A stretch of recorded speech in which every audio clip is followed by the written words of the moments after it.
Assalamualaikum warahmatullahi wabarakatuh. Selamat datang di channel Misteri Malam. Sekali ini saya akan menceritakan sebuah kisah yang berjudul Ngipri Bersuami Siluman Ular. Cerita kali ini ditulis oleh akun Facebook yang bernama Umi Aslaja. Untuk kalian yang ingin membaca langsung ceritanya, kalian bisa kunjungi linknya yang sudah saya sertakan di kolom deskripsi. Dan sebelum saya masuk ke ceritanya, buat kalian yang belum subscribe channel ini, silahkan subscribe terlebih dahulu dan tekan tombol notifikasinya agar kalian tidak ketinggalan cerita seram lainnya dari channel Misteri Malam. Gak usah berlama-lama lagi, langsung saja kita masuk ke ceritanya.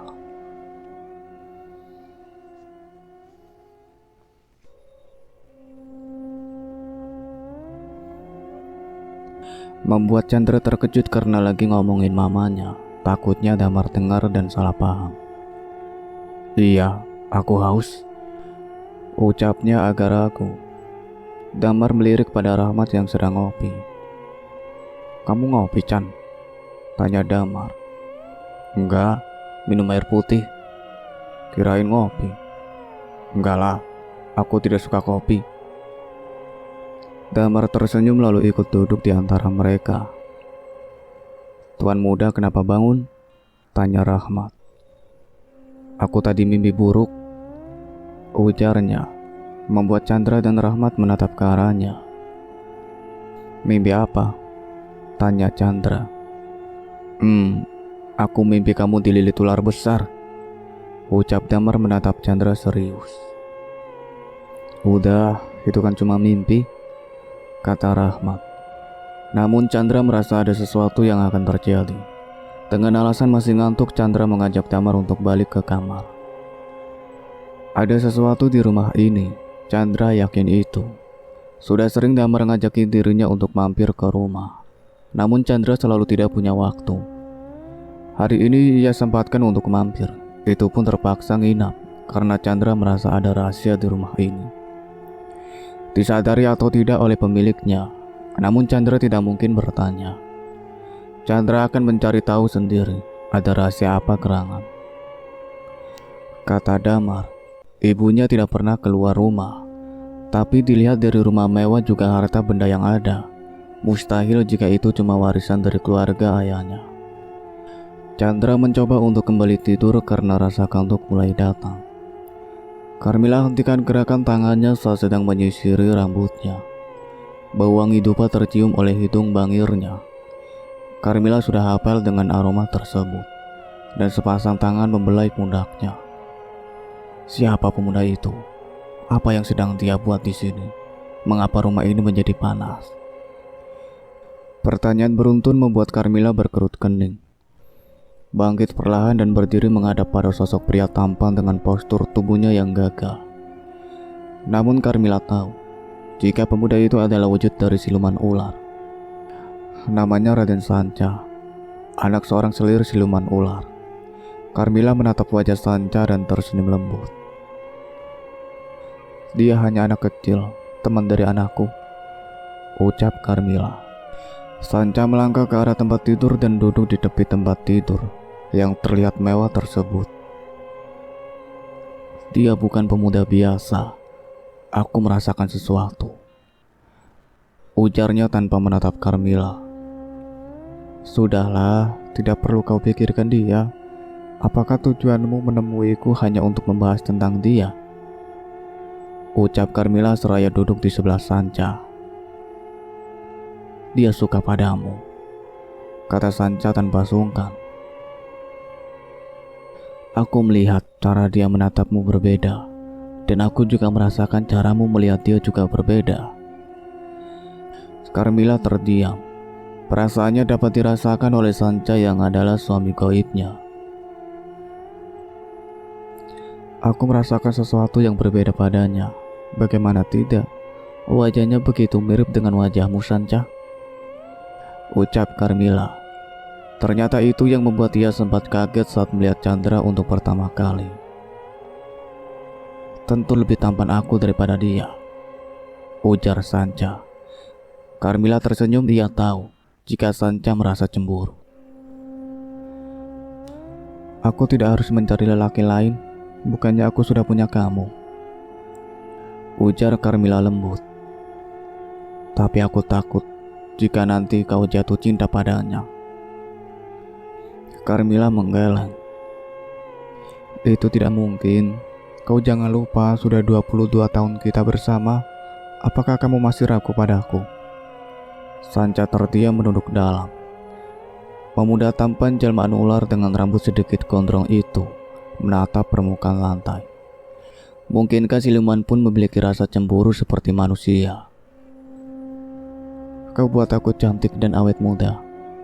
Itu maumu bukan?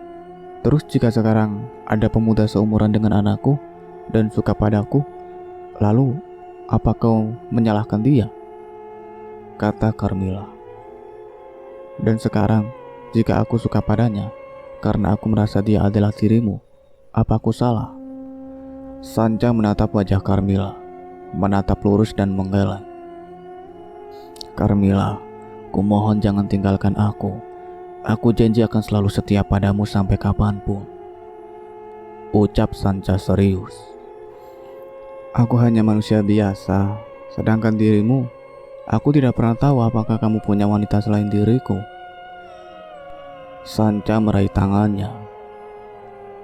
Aku memang siluman, tapi aku setia padamu cintaku, karena kamu adalah cinta pertamaku. Ucap Sanca meyakinkan.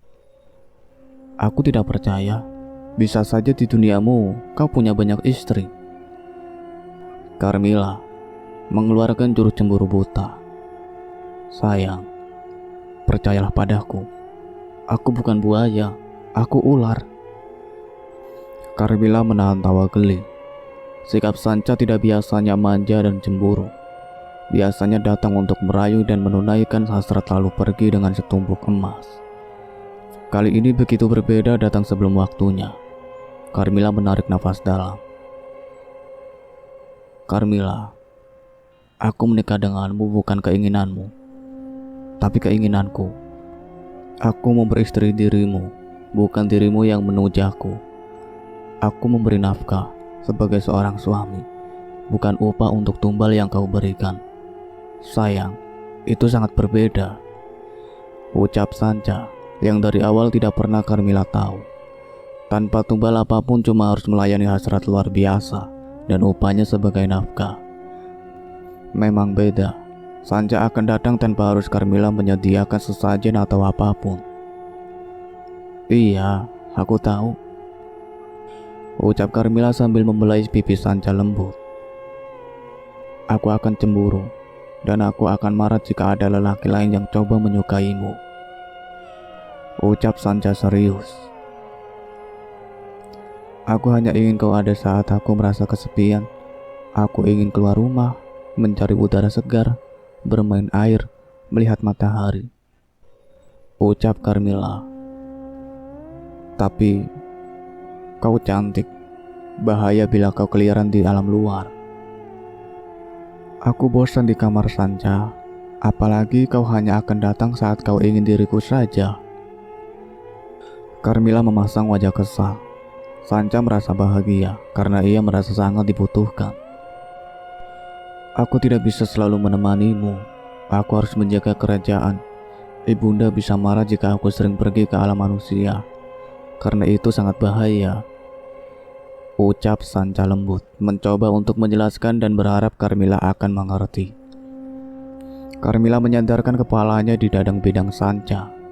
Sikap Carmila membuat Sanca bergairah.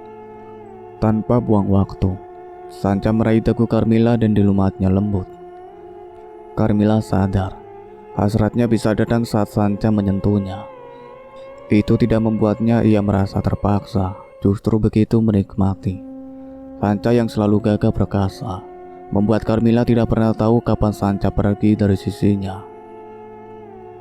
Sayang, bagaimana jika kita bercinta di alam bebas? Bisik Sanca di telinga Carmila. Terserah, bawa aku kemana saja kau mau. Desah Carmila pelan. Secepat kilat Sanca melilit tubuh ularnya ke tubuh Carmila. Namun Carmila merasa jika tubuhnya tengah dipopong oleh Sanca. Melesat dengan cepat menembus dinding dan gelap malam.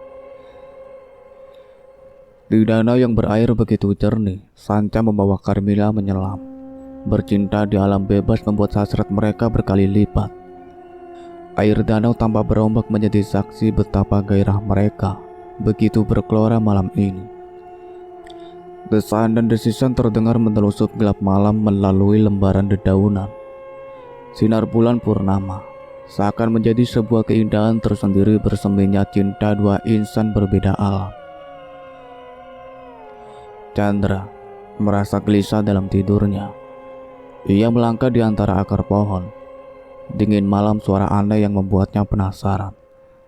Membuat langkah Chandra berhenti di balik batang pohon di tepi danau. Matanya menyipit di bawah sinar bulan. Ia melihat dua insan memadu kasih di dalam air danau. Lelakinya begitu gagah, wanitanya cantik jelita. Namun ia tidak bisa melihat wajah lelakinya karena posisi membelakangi dirinya. Sedangkan wanita cantik itu yang tengah merasakan kenikmatan bercinta. Chandra tahu jika itu adalah ibunya Damar, Carmilla. Tapi siapa lelaki itu yang begitu perkasa, membuat Carmilla terkulai dalam pelukannya. Sebagai lelaki sejati dalam artian normal, Chandra merasa gelisah melihat sebagian tubuh polos seorang wanita cantik. Itu yang membuat tidur Chandra terlihat gelisah. Saat Chandra merasa penasaran ingin melihat lebih jelas, tiba-tiba ia menginjak sebuah ranting kering, membuat gerakan pria yang sedang mencapai puncak asmara itu hentikan gerakannya. Seketika berpaling ke arah Chandra. Chandra terbangun dari tidurnya. Wajahnya berkeringat dan dadanya naik turun. Damar ikut terbangun mengguncang tubuh Chandra. Chan, lo kenapa Chandra? Damar terlihat begitu panik. Chandra mengatur nafas. Enggak apa-apa, cuma mimpi, ujarnya sambil melirik kepada Damar. Makanya kalau mau tidur itu doa dulu, seloroh Damar. Chandra mengusap wajahnya. Mimpi yang sangat mengerikan. Mimpi apa sih lo? Tanya Damar penasaran. Mimpi ngeri, jawab Chandra. Iya, mimpi ngeri gimana? Tahu lupa. Iya elah. Chandra segera bangkit dan berjalan ke kamar mandi. Damar kembali tidur karena masih pukul 4 subuh. Chandra langsung turun ke lantai bawah, melirik ke arah pintu kamar Carmilla yang tertutup rapat. Tidak ada suara apapun. Aden, sudah bangun? Mau bibi buatin kopi, Den? Sapa Biarum yang ternyata sudah bangun. Oh, nggak usah Bi, saya tidak minum kopi, jawab Chandra. Ya, kalau nggak suka kopi kan ada teh, ada susu juga, kata si bibi pula.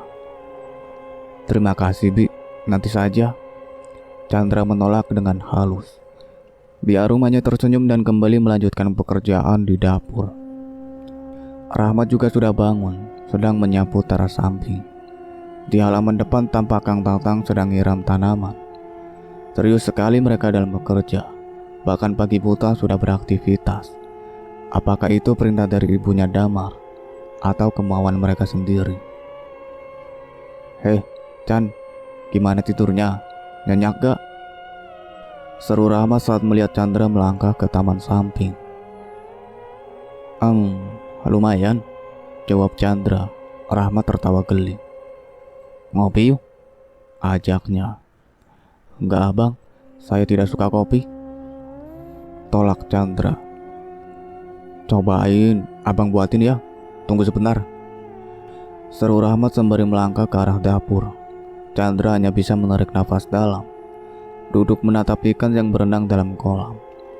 Gemericik air membuat nyaman suasana taman tersebut. Tak lama Rahmat telah datang dengan 2 gelas cangkir kopi. Nih, jangan bilang tidak enak kalau belum nyobain, kata Rahmat sambil meletakkan kedua gelas di atas meja. Chandra tersenyum. Mungkin ia harus mencoba untuk minum kopi agar pikirannya jadi tenang. Ayo diminum, kopi itu enaknya diminum saat panas, ujar Rahmat sambil memberikan contoh gimana cara minum kopi.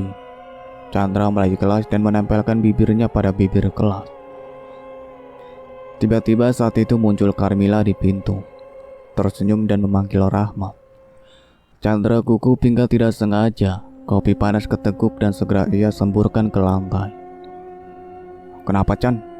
seru Rahmat kaget. "Panas," ucapnya cepat. Rahmat tertawa gelak. Carmila ikut geli. Chandra mengusap bibirnya.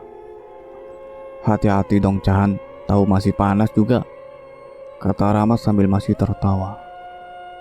"Bentar ya, dipanggil Kak Carmila dulu," ujarnya segera bangkit, melangkah mendatangi Carmila yang berdiri di pintu.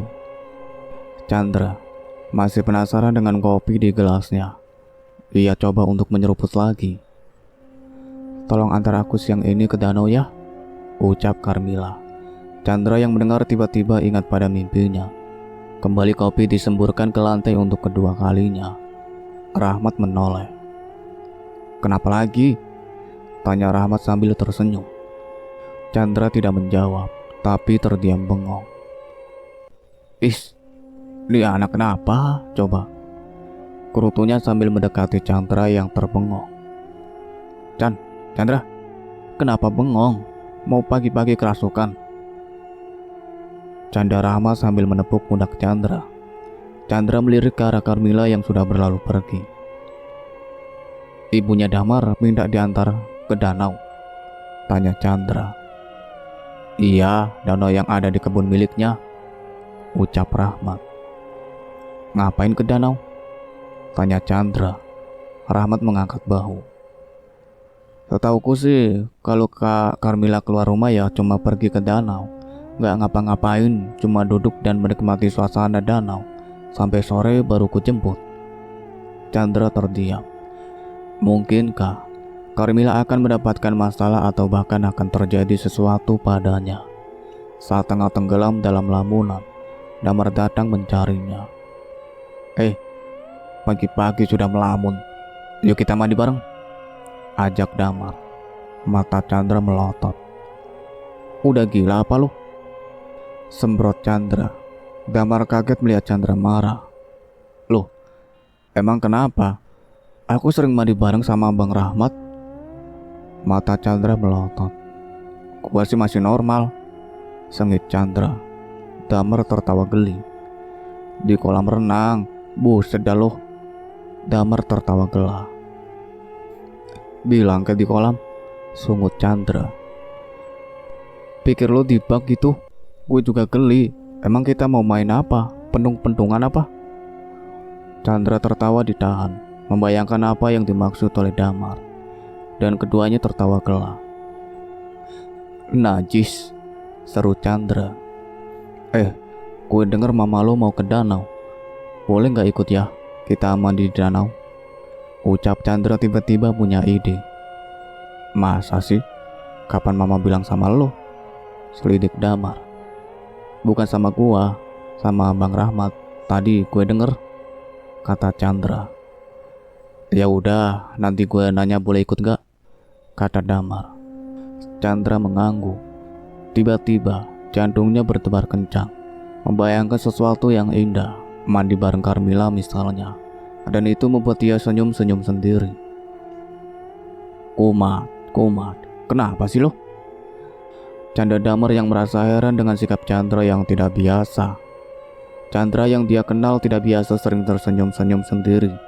Biasanya Chandra terlihat jutek apalagi di depan gadis-gadis. Ada apa sikap Chandra membuat Damar begitu penasaran? Libur kuliah selama 1 minggu. Damar setengah mati merayu Chandra agar tidak pulang ke kotanya dan menghabiskan waktu liburan di rumahnya saja. Alot sekali Damar membujuk Chandra yang akhirnya mau karena kasihan melihat Damar yang katanya tidak punya teman. Dari rasa kasihan dan Damar sering mengatakan kesepian, akhirnya Chandra nyerah ikut pulang ke rumah Damar. Rahmat sedang manasin mobil sambil dilapin. Damar menunggu ibunya keluar kamar sambil duduk di kursi meja makan. Chandra kembali ke kamar. Ada sesuatu yang ia ambil. Tak lama ibunya keluar dari kamar, menatap Damar yang tampak tegang. "Kamu kenapa? Kok sedih gitu?" Tanya Carmilla sembari diiringi senyum tipis. "Ma?" "Iya, ada apa?" Carmilla menghampiri dan memeluk dari belakang. Tiba-tiba Chandra muncul dan hentikan langkahnya. Benarkah mereka adalah ibu dan anak? Tapi kenapa bisa sama mudanya? Ada rasa iri dalam hati, juga rasa cemburu menelungsup. Rasa curiga lebih dominan. "Boleh nggak ikut ke danau? Aku kan nggak kuliah," kata Damar manja. "Dih, biasa nggak mau kalau mama ajak." Carmilla mengacak rambutnya. "Sama Chandra mah, boleh ya?" Chandra terkesiap namanya disebut. "Iya, boleh, asal jangan minta gendong saja," candanya sambil mengusap wajahnya. Cukup sekian ceritanya sampai di sini, nantikan kelanjutan ceritanya. Saya akhiri, wassalamualaikum warahmatullahi wabarakatuh.